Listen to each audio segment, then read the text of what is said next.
നമുക്ക് ഇന്ന് കുറച്ച് പഴുത്ത മാങ്ങ കിട്ടിയിട്ടുണ്ട് കേട്ടോ. ഉച്ചക്കത്തെ ചോറിന് മാമ്പഴ പുളിശ്ശേരി ആക്കാമെന്ന് വിചാരിച്ചിട്ട്. നല്ല പഴുത്ത മാങ്ങയാണ് കേട്ടോ. നമ്മൾ കണ്ണി മാങ്ങ ഇടുന്ന മാങ്ങയില്ലേ, അതാണ് കേട്ടോ. ഇത് പഴുത്തിട്ട് കിട്ടിയത് എനിക്ക്. നമ്മളിവിടെ ഇല്ലത് കണ്ണി ഇതുപോലത്തതല്ല, അത് നന്ന മധുരമില്ലതാണ്. അതിന് പിന്നെ മാമ്പഴ പുളിശ്ശേരിക്ക്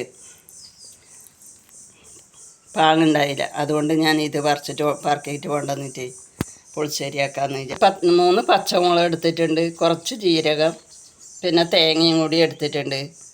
പിന്നെ നമ്മൾ മധുരത്തിന് ശർക്കര ചേർക്കാമെന്ന് പിന്നെ വിചാരിച്ച, ഇത് നല്ല മധുരമില്ല മാങ്ങയാണ്. അതുകൊണ്ട് എനിക്ക് തോന്നുന്നു ശർക്കര വേണ്ടെന്നുള്ളത്. ശർക്കര ചേർത്ത് പറഞ്ഞാൽ കൂടുതൽ മധുരമാവും. അതുകൊണ്ട് ഞാനത് ചേർക്കുന്നില്ല. അപ്പം ഞാൻ മാമ്പഴ പുളിശ്ശേരി ആക്കിയിട്ട് കാണിച്ചു തരാം. നമ്മൾ കുറച്ച് മഞ്ഞൾപ്പൊടി ഇടുന്നുണ്ട്,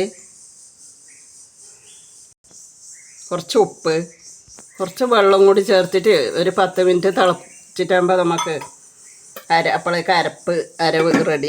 നമ്മൾ 2-3 പച്ചമുളക് എടുത്തിട്ടുണ്ട്, പിന്നെ കുറച്ച് ജീരകം.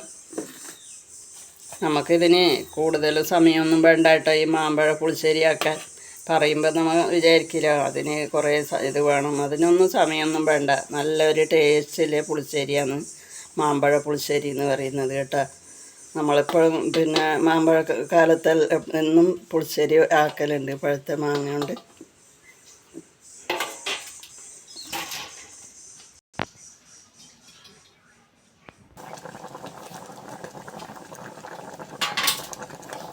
നമ്മളെ അരപ്പ് റെഡി ആയിട്ടുണ്ട് കേട്ടോ. അതാ നല്ല പാങ്ങിൽ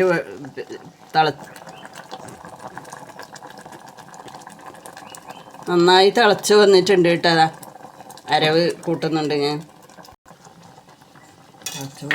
മാമ്പഴ പുളിശ്ശേരിക്കൊരു താളിപ്പും കൂടി ആക്കാൻ വേണ്ടിയിട്ട് ഞാൻ കുറച്ച് വെളിച്ചെണ്ണ ഒഴിക്കുന്നുണ്ട്.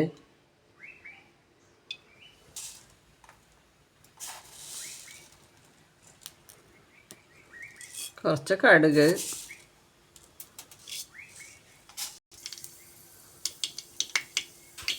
കുറച്ച് ഉലുവയും കൂടി ചേർക്കുന്നുണ്ട് നമ്മൾ.